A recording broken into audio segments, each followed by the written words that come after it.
ഈ മഹാഭൂരിപക്ഷം വരുന്ന സംസ്ഥാനങ്ങളും ലേബർ കോഡ് നടപ്പിലാക്കുന്നതിന് വേണ്ടിയുള്ള മറ്റ് നടപടികളുമായിട്ട് മുന്നോട്ട് പോയി. കേരളം മാത്രമാണ് അത്തരം നടപടികളുമായിട്ട് മുന്നോട്ട് പോകാത്തത്. ആ പൊസിഷനാണുള്ളത്. എന്ന് മാത്രമല്ല, കഴിഞ്ഞ മാസത്തിൽ ചേർന്ന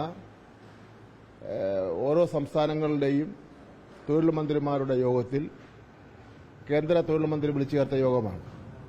ആ യോഗത്തിൽ വെച്ച് തന്നെ കേരളത്തിന്റെ നിലപാട് പറഞ്ഞിട്ടുണ്ട്, നടപ്പിലാക്കില്ല എന്ന് പറഞ്ഞിട്ടുണ്ട്. 2021 ഈ കരട് വിജ്ഞാപനം പുറത്തിറക്കി എന്നൊക്കെയുള്ളത് വലിയൊരു, അത് നമ്മളിപ്പം PM ശ്രീയിൽ സമാനമായ രീതിയിലുള്ള ആരോപണങ്ങളൊക്കെയാണ് ഉയർന്നത്. PM ശ്രീക്ക് സമാനമായിട്ടുള്ള കാര്യമേ അല്ല.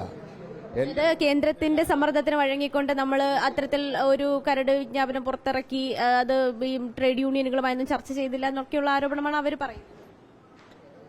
അങ്ങനെ കേന്ദ്ര ഗവൺമെന്റ് സമ്മർദ്ദത്തിന് വഴങ്ങി കാര്യങ്ങൾ ചെയ്തെങ്കിൽ ഞങ്ങൾ അംഗീകരിച്ചുകൊണ്ടുള്ള കത്ത് കൊടുക്കേണ്ടി അവർക്ക് കൊടുത്തിട്ടില്ലല്ലോ.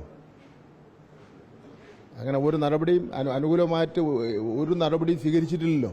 പിന്നെ എന്തിനകർന്ന് ഈ മാധ്യമങ്ങൾ ഇത്രയും പപ്രാളം കാണിക്കില്ല. ട്രേഡ് യൂണിയനുകളാണ് ഏതാ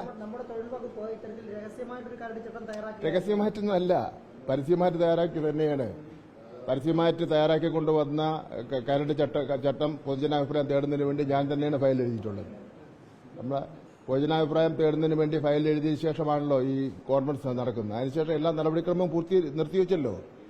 കഴിഞ്ഞ 3 വർഷക്കാലമായി പിന്നെ ഒരു നടപടിക്രമവും നമ്മൾ സ്വീകരിച്ചിട്ടില്ലല്ലോ. പിന്നെ എന്തിനെത്ര അഭിപ്രായം കാണിക്കുന്നത്?